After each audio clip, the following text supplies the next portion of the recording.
Welcome dear students. Today I'm going to cover one of the most important topic, how we can do stylistic analysis of short story. Dear students, आज की short सी video में मैं discuss करने वाली हूँ कि हम शॉर्ट स्टोरी की स्टाइलिस्टिक एनालिसिस कैसे कर सकते हैं. डियर स्टूडेंट्स, इससे पहले मैं stylistic analysis of novel, drama, magazine, poem in सब पे डिबेट कर चुकी हूँ, इन सब पे वीडियोस बना चुकी हूँ. जिसने नहीं देखे वो जाके देख सकता है. आज की वीडियो में मैं stylistic analysis of short story को डिटेल में डिस्कस करूंगी. शुरू करते हैं आज की अपनी वीडियो. हम स्टाइलिस्टिक एनालिसिस कर रहे होते हैं शॉर्ट स्टोरी की, तो उस पे हम फोकस कर रहे होते हैं ऑथर्स के use of language, literary techniques, creating meaning, mood and impact. यानी शॉर्ट स्टोरी की जब आप स्टाइलिस्टिक एनालिसिस करेंगे तो इसमें आपने सबसे पहले कि ऑथर ने कौन सी लैंग्वेज यूज़ की है, लिटरेरी टेक्निक्स का कौन सी लिटरेरी टेक्निक्स का यूज़ किया गया है जो कि मीनिंग क्रिएट कर रहा है, मूड कौन सा है और इम्पैक्ट क्या है इसका. यहाँ पर लाइन टू लाइन जो है गाइड मैं करूंगी कि आप कैसे स्टाइलिस्टिक एनालिसिस कर सकते हैं शॉर्ट स्टोरी के. सबसे पहले आपने स्टाइलिस्टिक एनालिसिस करते हुए ध्यान में जो बात रखनी है वो ये है, इंट्रोडक्शन टू द टेक्स्ट, कि आपने सबसे पहले समराइज कर देनी है स्टोरी को, ब्रीफली समराइज करना है. इसके बाद आपने ऑथर, टाइटल और जेनरा को आइडेंटिफाई करना है. यानी ये जो शॉर्ट स्टोरी है, आपके पास कोई भी शॉर्ट स्टोरी है तो उस शॉर्ट स्टोरी को लिखा किसने, उसका ऑथर कौन है. जैसे कि द डेड हमारे पास शॉर्ट स्टोरी है तो आपको पता होना चाहिए द डेड का जो ऑथर है वो कौन है. टाइटल सिग्निफिकेंस देखनी है, अपने टाइटल को देखना है. द डेड जेनरा देखना है कि किस जेनरा में इस शॉर्ट स्टोरी को लिखा गया, ये कौन सा जेनरा है. ठीक. इसके अलावा आपने state the purpose of the analysis, यानी आपने लैंग्वेज, स्टाइल और लिटरेरी डिवाइसेस को एग्जामिन करना है कि इसमें लैंग्वेज कौन सी यूज़ की गई है, स्टाइल कौन सा है, लिटरेरी डिवाइसेस कौन से यूज़ किए गए हैं इस शॉर्ट स्टोरी के अंदर. इसके बाद आपने नैरेटिव प्रॉस्पेक्ट्स से देखना है. सबसे पहले इंट्रोडक्शन टू द टेक्स्ट हो गया, फिर आपने नैरेटिव प्रॉस्पेक्ट्स पर आ जाना है. इसमें अपने पॉइंट ऑफ व्यू देखना है कि क्या स्टोरी जो है फर्स्ट पर्सन है, सेकंड पर्सन यूज़ किया गया, थर्ड पर्सन की वॉइस है, यानी जो स्टोरी लिखी गई वो फर्स्ट पर्सन, सेकंड पर्सन या थर्ड पर्सन लिखी गई. इसके अलावा नैरेटिव्स वॉइस देखनी है आपने, यानी आपने नैरेटिव्स का टोन देखना है कि फॉर्मल है, कैजुअल है, ह्यूमरस है, यानी कौन सा टोन है, किस टोन के अंदर स्टोरी लिखी गई. इसके बाद लैंग्वेज और डिक्शन के ऊपर आ जाना है कि विकैप कौन सी यूज़ की गई, कि क्या जो लैंग्वेज यूज़ की गई वो सिंपल है, कम्प्लेक्स है, फॉर्मल है या इनफॉर्मल है.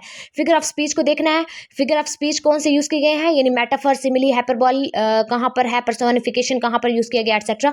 रेपिटेशन देखने के कोई वर्ड फ्रेज दोबारा दोबारा रिपीट हुआ है कि नहीं हुआ, ये चीज़ नोट करनी है.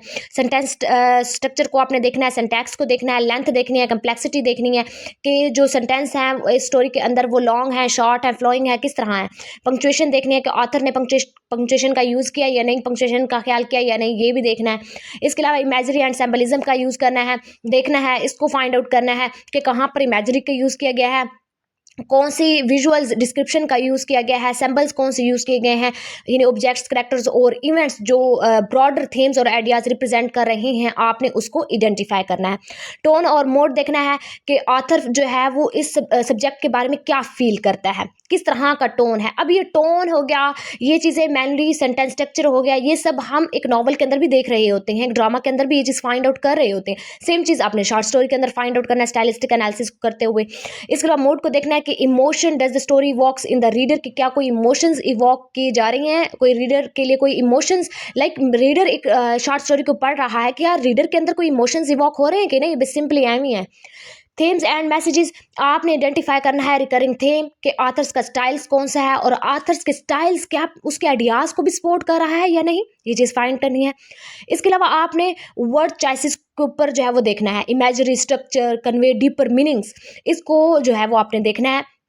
यूज़ ऑफ डायलॉग के जो डायलॉग यूज़ किए गए हैं, क्या does the dialogue sound natural है या कोई स्टाइलाइज्ड है, ये भी देखना है. पर्पस देखना है कि जो डायलॉग है ये एडवांस द प्लॉट और रिवील करेक्टर को रिवील कर रहा है या नहीं, इसको फाइंड आउट करना है. स्ट्रक्चरल फीचर्स देखने हैं, ऑर्गेनाइजेशन देखने हैं कि स्टोरी जो है वो स्ट्रक्चर्ड, लीनियर स्ट्रक्चर रखती है, फ्लैशबैक है, एपिसोडिक है, ये चीज़ भी हमने फाइंड करनी है. पैसिंग, अब इसमें क्या है कि स्टोरी जो है वो क्विकली मूव कर रही है, स्लोली मूव कर रही है. How does this effect the reader, ये रीडर पे क्या इफेक्ट डाल रही है. रीडर जो है उसका आपने ख्याल देखना है, इस चीज़ को फाइंड करना है कि रीडर उस स्टोरी को पढ़ के वो क्या चीज़ ले रहा है, ये चीज़ देखनी है. अब ये सब, इन सब को अगर हम कंक्लूड करें इन सब पॉइंट को, तो वो इसमें कर सकते हैं कि आप स्टाइलिस्टिक एलिमेंट्स को ये चीज़ समराइज करनी है कि कैसे स्टाइलिस्टिक एलिमेंट जो है वो कंट्रीब्यूट कर रहे हैं overall the effect of the story. यानी इन सिंपल डे स्टूडेंट्स, जब भी आप स्टाइलिस्टिक एनालिसिस करते हैं किसी भी शॉर्ट स्टोरी की, तो आपको कौन सी चीज़ें ध्यान में रखनी है. सबसे पहले इंट्रोडक्शन टू द टेक्स्ट इसको देखना है। इसके बाद नैरेटिव प्रॉस्पेक्ट देखना है कि कौन से पॉइंट ऑफ व्यू से ये स्टोरी लिखी गई। लैंग्वेज और डिक्शन के क्या लैंग्वेज फॉर्मल है, इनफॉर्मल है, कैजुअल कौन सी लैंग्वेज है ये देखना है। फिगर ऑफ स्पीच के कौन से फिगर ऑफ स्पीच का यूज़ किया गया है। सेंटेंस स्ट्रक्चर कैसा है कि सेंटेंस जो है वो शॉर्ट है, लॉन्ग है, ये चीज़ देखनी है। इमेजरी एंड सैम्पलिज्म के इमेजरी इमेजेस का यूज़ किया गया है या नहीं, सैम्पल्स कौन से सैम्पल्स का यूज़ किया गया है। टोन और मूड कैसा है, यानी कौन से टोन में बात हो रही है, ये चीज़ देखनी है। थीम्स और मैसेजेस, यानी थीम्स और मैसेजेस को आपने आइडेंटिफाई करना है। यूज़ ऑफ डायलॉग कि किस टाइप के डायलॉग का यूज़ किया गया है। स्ट्रक्चरल फीचर्स ऑर्गेनाइजेशंस देखनी है कि क्या स्टोरी जो है वो लीनियर है, फ्लैशबैक है, एपिसोडिक है। ये सब चीज़ें आपने फाइंड आउट करनी है जब आप स्टाइलिस्टिक एनालिसिस कर रहे हो एक शॉर्ट स्टोरी के। So dear students, ये एक शॉर्ट सी video about how we can do stylistic analysis of the short story. I hope आप लोगों को इस वीडियो से ये टॉपिक क्लियर हो गया होगा। Thank you for watching my video. Please like, subscribe and share my videos. अल्लाह हाफिज़।